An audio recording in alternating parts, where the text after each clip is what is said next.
Thank you very much. And we're going to start a panel. And it's a panel I'm quite passionate about. And I reached out to be a part of this panel. And it's one talking about the future of Nigeria, how to build and scale your career in Nigeria to the world.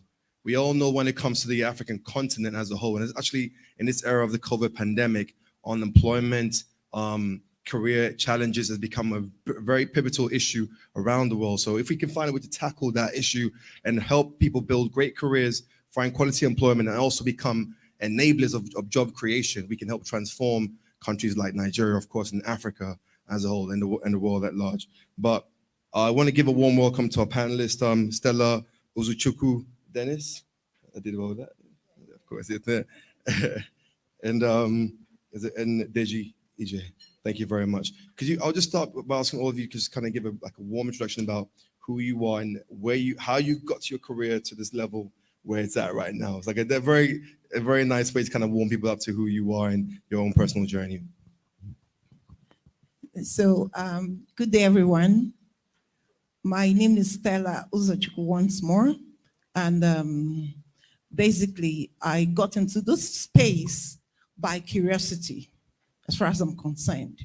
Yeah, so I started off with a first degree in electrical electronics. And when I went to do my master's, I saw there were so much opportunities in the tech world, and that I was doing so badly as far as I'm concerned. So I took up the challenge to come up to where I am. So basically, that's it for me, I guess. I think maybe as we go into the discussion, I'll tell you more about myself. Thank you. Hello, good morning. My name is Deji Ige. So, how I became who I have become. I think starting off in life, I was not afraid of failure. I tried my hands on so many things. I wanted to be so many things: a sailor, actor, doctor, tailor, senator. At some point, I wanted to be a traitor. I didn't know the meaning then. All right, but when I realized the meaning of a traitor, I dropped the ambition. So, the point I'm trying to make is, at the night of our lives, we may not regret the things we failed at, but those things we wished we could do but never attempted. When your inner instinct will lead you to something, different career paths. But the moment you start trying your hands on different things, you see the one that sticks. And for me, over the years, I have tried a million things. I've failed. I've been an art merchant. I've been a communicator. I've been an engineer, a quack engineer to an extent. I've tried to be a doctor until I failed. But now I'm a writer. I'm a poet. I do a whole lot of things. And I'm in the tech space where I show people what to do and where to come for innovation, for startup, for motivation. So I think in the Nigerian space, find your content, fine-tune yourself, be good in that space, network with the world, and believe me, the world will find you. Thank you.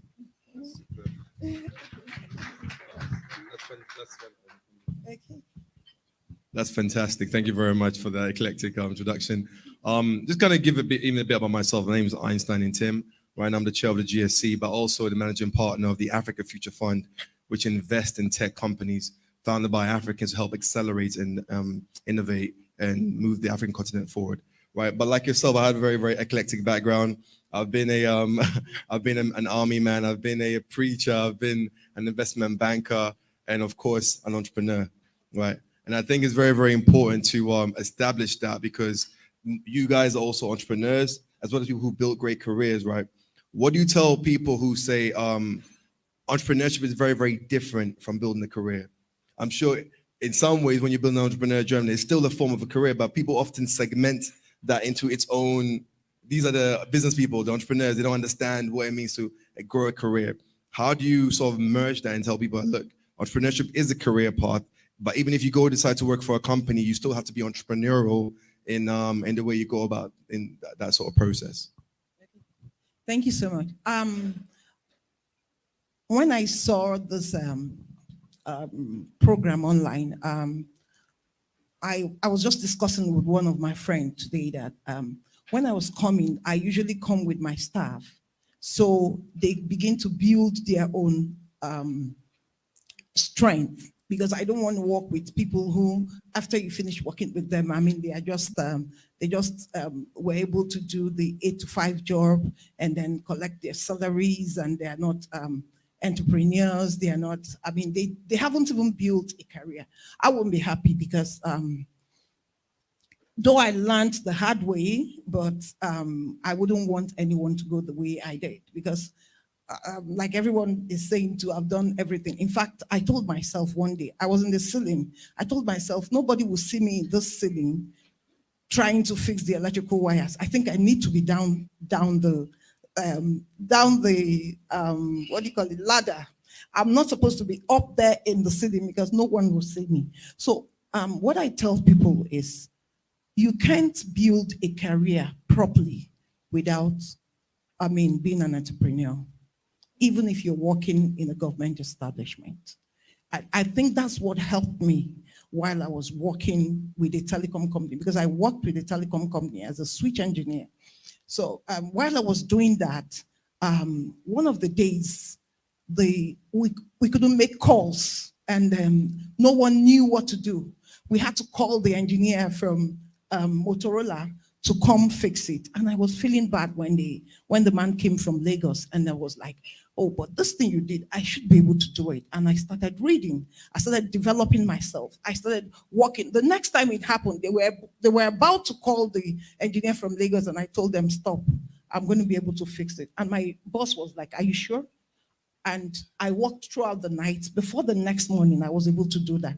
And I was like, oh, while I was doing that, I was also thinking of making my office the same way I am, that everyone in the office is capable of doing what any other person can do. That's what I try to develop their skills. I try to say, even though you're a girl, you can see I'm also a girl. You can do that. You can do this. Because when tech things come, they will say, man, it's for the guys. Or it's for I tell them, no, you have to be able to do all the things. Like Technovation, we do a program called Technovation for young girls. In fact, it's a tech program, but the basic of all the things is that you must learn how to, one, pitch to your prospective buyers. And then you must also tell us the numbers, the figures. That's which will make us want to go into whatever you're doing. So basically, that's it. Careers are also a way entrepreneurs begin. In fact, if you're in a career right now or working for somebody, you should begin to think about it that, yes, I'm an entrepreneur. And the next thing to do is to take that my career to the next stage is to become an entrepreneur in it. Thank you.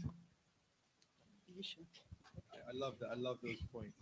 Even if you're working for a company, treat it like it's your, and you go about learning that process quite significantly. There's so many points within that, but let me kindly have Deji kind of share some perspective too. Yeah, for me, I would say, first and foremost, an entrepreneur is a pathfinder in whatever way. Check the meaning. My own definition of entrepreneurship is pathfinding. Those who turn water to wine in any space you have found yourself. Now, to be a career person is to be steadfast on a particular workspace or work path, professional path. When you are committed to this for a length of time, then you can say, oh, this is my career. Remember, for entrepreneurs, it's their career to build and build and build and fail and build and hand over. There's someone I know who does that a lot, in Yolua Aboyeji. A few weeks back, we were discussing, and I told him, I said, I like your spirit. You are not afraid of failure. He builds and gives and builds and gives and builds another thing. He keeps building. And that is an entrepreneur who has chosen entrepreneurship as his career path. So, but for other people who are within the workspaces built by other people, then you can still be an entrepreneur within those workspaces. The moment every organization, check any organization, 20% of that organization, of the people working within that organization, runs the organization.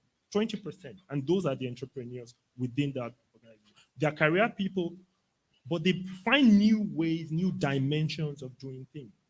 So I think it's like a coin that has two sides. Yeah. You can be an entrepreneur working for someone else. Yeah. So that's my take on that. That's super. That's super. You know, so I really love what you're saying, because often the people kind of segment those two different areas, but you can be somebody who builds a career as well as also having your own enterprise. And I think if many of our people in, whether it's in governance or in working in the tourism sector, if they viewed it in an entrepreneurial manner, we'll see a lot more progress with how things are going. The question I want to get to is, for me personally, my first company, I started it in it was a mental health care home in London. I started it, and I left to Silicon Valley to raise money to upscale my company, right? And oftentimes we see that journey across different parts of the world. And one thing I always say is that everywhere around the world, you see a Nigerian person. I'm an avid traveler. I've seen Nigerians in Vietnam, in Alaska, in Thailand, like everywhere around the world, I've seen a Nigerian. We're trying to build a situation where there are thriving ecosystems no matter where you are on earth, right? So Nigerians, obviously, they can choose to go outside to raise money, raise support, but they can also do so right here in Nigeria. For you and your perspective, what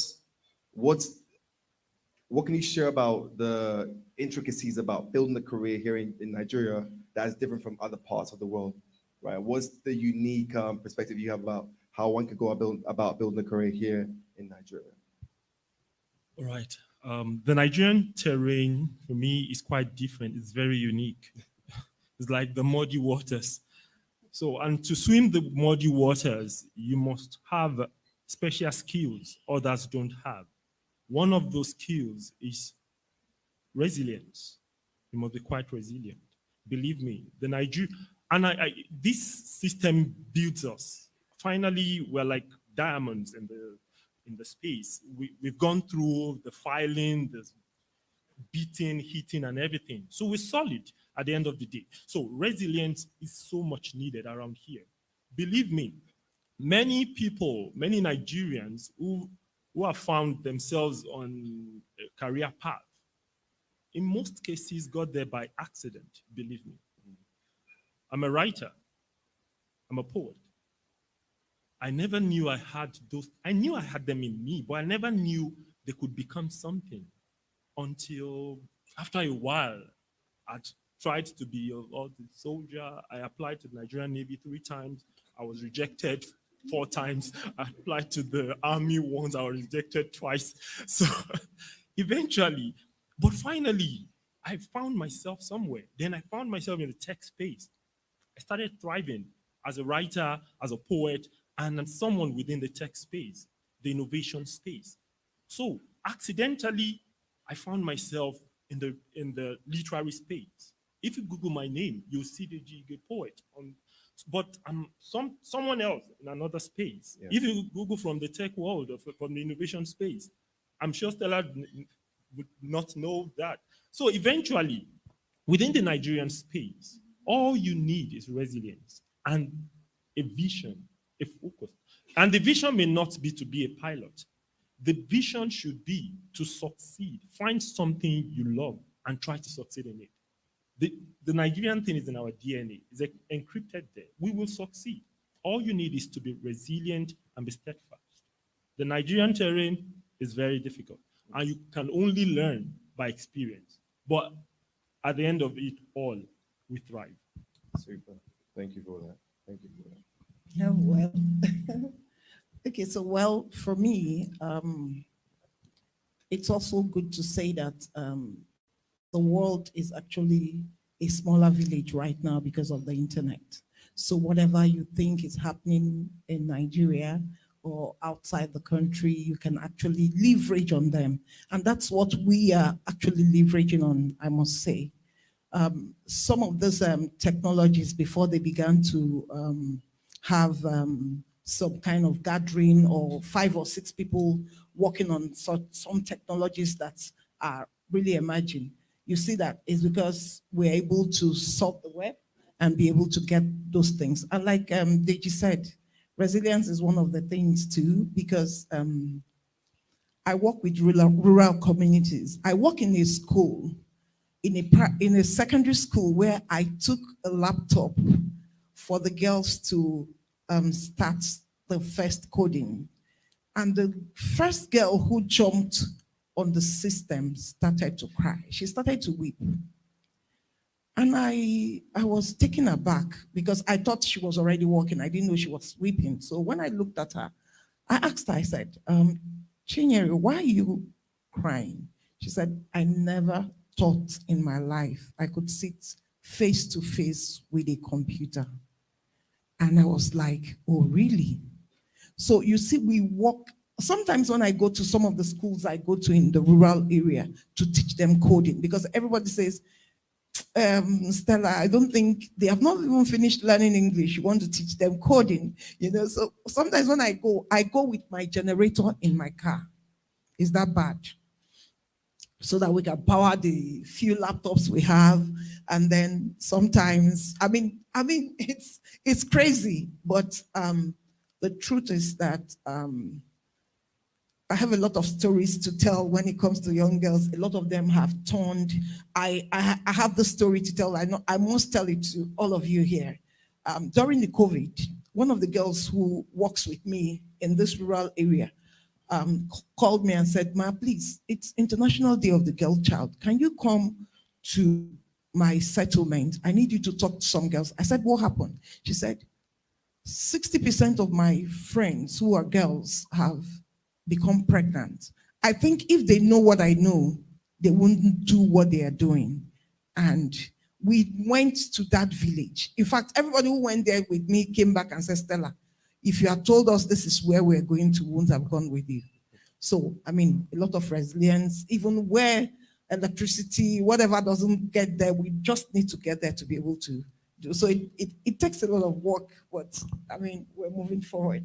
No, honestly, it's incredible work there. And you touched on some very, very key points, and one I want to explore a bit more, because many people may not know, but you guys are innovators. That about 100 years ago, 95% of the workforce here in Nigeria were actually in the agricultural sector, you know, farming, and that's something that was around globally, right? And in this new era that we're going to, where people talk about automation, robotics, and these things, there's a big amount of fear that a lot of the jobs that are here right now will be non-existent tomorrow, right? But amidst that fear, there's also that knowledge that potentially new jobs and new skills will be created to accommodate this future. What are some of the skills that people need to cultivate right now, and some of the industries that people here need to look into in order to be better prepared for a future that might remove certain jobs that we are accustomed to? It's a big question. I know Dr. Agu was, I think he's the one who said it, that whether we like it or not, we're no more seeing the typewriters, isn't it? Yeah, I think he's the one that said it. Okay, so the truth is, I remembered walking into a school in the FCT, and the principal told me that, please, ma, we're not ready for robotics right now, because I came with the first robot competition in Nigeria. I was like, ma, please, we can actually do this. She literally drove me away from her school and told me that I should not come back here, that her kids are not yet ready for that, this thing they said will soon take over their jobs. Why am I bringing it to her school? And I was like, oh, man, please. But right now, I think we run that program in her school right now. She kept saying, I'm sorry. So the truth is, the new jobs we get on the way. I went to Kano, I went to Tinga Dam, where they are actually doing a lot of things for, I think it's a World Bank project, where they're actually doing a lot of irrigation farming for So when I got there, when I came back, I said, oh, I think this is a problem one of the girls in my rural area will be solving. They'll be looking at, because the program, Technovation, actually gets young girls between the ages of 10 to 18 to look for a problem within their community and solve it with a mobile app. So when I went to that excursion, I came back and I said, oh, some of these rural farmers, I think they need some technology to be able to help them do what they are doing. So I began to think in that direction. I told myself, when I come back in January, those girls are going to go to that same place and look at it and tell us how they are going to use technology to solve some of this problem. The truth is, we're always scared to handle new things. That's the truth. But when we begin to enjoy it, I mean, it becomes interesting. I know when we began to talk about some of those things, people are like, no, I mean, it's going to take over our job. But truly, all of you here would attest to it that the future of work, the new work that we are seeing is also bringing newer jobs for everyone and is giving everybody a space on the table as far as I'm concerned. What would a poet be looking for in an innovation hub before now? Yes. No, but that's true. So you see, we shouldn't be scared. We shouldn't be afraid of, I mean, picking up things in the tech. There's a lot. I tell my girls, there's so much to do. I mean, if you so much love to things to be beautiful and, oh, please go for the graphic artist. And you're also working in the tech space. If you so much love, oh, to fix the things, you come and work with Dr. Ago and do the IoT things. I mean, there's so much space for all of us. We're talking about data science. Who would have thought of data science before now? So, I mean, there's so much new jobs that people can pick up, and the tech space is actually giving us a lot space, a lot time to do that. Fantastic. All right, thank you very much. So, we're in Africa at the moment, so I'm going to use Africa as an example. At some point, let me put it this way. Before ink met paper somewhere in the West, we cast words in iron, on parchment, on scrolls, on tablets of stone. We made medicines from herbs and roots. We traded far and wide, designed legal tenders. Our lingual invention is still a thing of wonder. So, if you check the pattern, something drove us into those things are actually inventions, but inventions of those days, like language, trade, currency, that's legal tender. So, medicine, two major things drove us to invent things, technologies of those days. One, need. The need to survive. Without those medicines, we would never have survived. Maybe humanity would have gone into extinction. Number two, the need for safety and security. At some point, bows and arrows were made to protect ourselves from the wild animals. At some point, we needed to find tools for cultivation, for agriculture, so we could feed. Now, bringing it down to the current days, technology for me is an essential tool that you must have to go into the next generation. Innovation is another thing. The third for me would be solution provision. For you to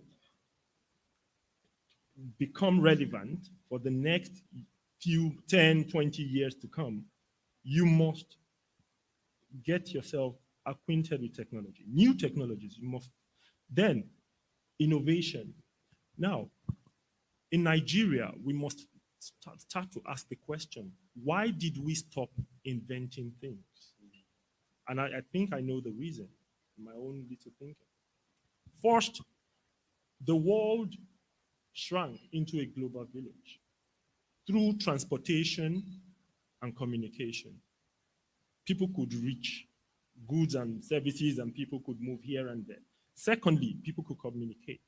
Now, before that, we relied on our inventions and technologies to survive within a particular space. But by the time we started importing technologies and innovations and inventions from other climes, we stopped producing.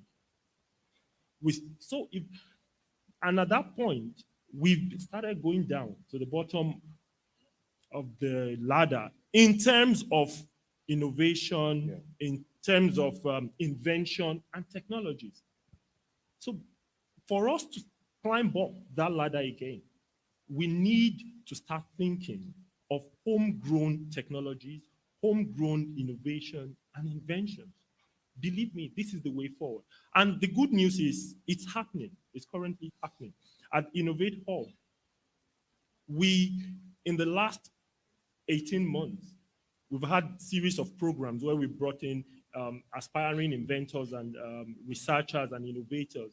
And do you know, over there now, these people have produced 24 prototypes ready for the market for industrial uptake. Genuinely produced, built at the Innovate Hub over there through different programs. One of such is IFE, Innovation Fellowship for Aspiring Inventors and Researchers. Another program of the Israeli Embassy and the Office of the Vice President of Nigeria. Another of those programs is the Research for Impact workshop sponsored by TED Fund, where researchers are brought from different institutions from across Nigeria. Rather than writing research papers that will end up on the shelves of the libraries, they're there building things. So going into the future, innovation for me, technology and solution provision. Once you can have those things, you're good to go. Just kind of even to build on what you're saying, right? People always say necessity is the mother of innovation, but sometimes necessity can actually stifle innovation too, especially when the needs are very great. And when we look at, unfortunately, the continent of Africa, Nigeria, there's challenges, significant challenges. And people are going to say, how do I justify that investing in this innovation and this thing that might be risky when the needs are so great? People need food to eat, people need place to sleep and that type of thing. So how do you, to kind of help closing the dialogue, how do you explain to people that what we're doing is so important in spite of the challenge that people might be thinking is also, and that's the first part. And the second part is, for those people who feel as though they might have missed that time period, we have an array of audience members here who are quite young and quite mature, telling them that, look, it's not too late to get involved in technology. It's really not too late to. I am one of them. I'm a beneficiary of the Tech Women Fellowship from by the USA, and the oldest for that program. So you see, I was given the opportunity to do that because I felt I was out of time. But when I applied and they saw the potentials in me, we teach very old women to code.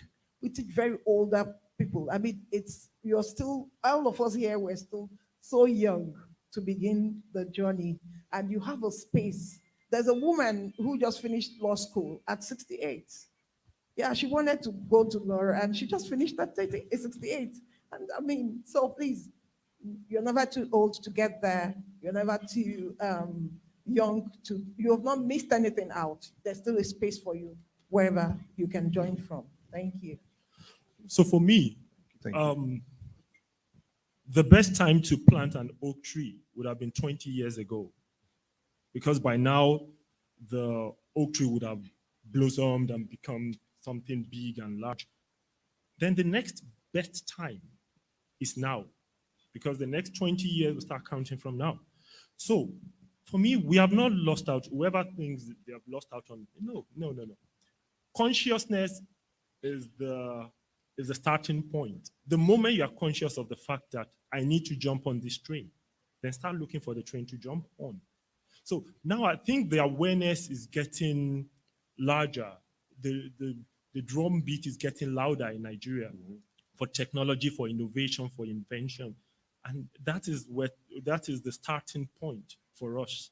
And for individuals, bring the consciousness into first yourself, into the minds of people around you, and in any little way you can convince someone. Through programs like this can work. I mean, they work wonders. I think in no time we will get there. I'll cite an example. The state of Israel, if you have been there, is an arid region. The land is so dead. Hardly can you plant anything there, and it grows without technology, without new ways of doing things. And guess what? Israel has the best agriculture in the world. It was consciousness. They knew without agriculture, we cannot feed. Without food, we cannot exist. So they started doing things newly. And from there, within 20, 30, 40 years, they became the best. So we can do that in Africa. We can do that in Nigeria. First, consciousness. And I'm glad the consciousness is growing now. I think in no time we'll be there. I'm quite hopeful. That's incredible. Honestly, thank you so much. Can we get a big round of applause for the speakers? Stella and Deji, please. Honestly, in thinking differently about your career, innovating quite uniquely, and also the time is now. It's not too late to get involved with innovation and technology. Thank you so much for your time. Thank you. Really appreciate you.